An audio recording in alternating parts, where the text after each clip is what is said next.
大家好，我是星车坊小沈。今天有一位客户开的是50宏光，在走颠簸路况的时候有一些异响。现在我们来检查一下，看是哪里的原因。我们目测发现这个下支臂的胶套现在已经裂了。好，我们再来换一下轮胎试试。我们发现这个下支臂球头还有一些松旷。现在我们把它拆下来，进一步检查一下。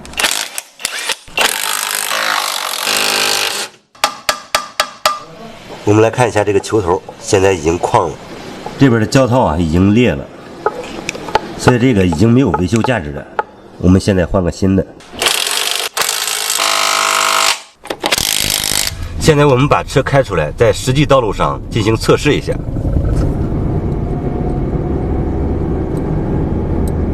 通过我们的检查和维修路试，最后这个异响已经消失了。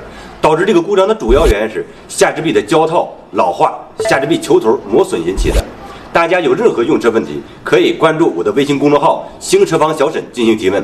喜欢我们节目的朋友，请记得点赞加关注。咱们下期再见。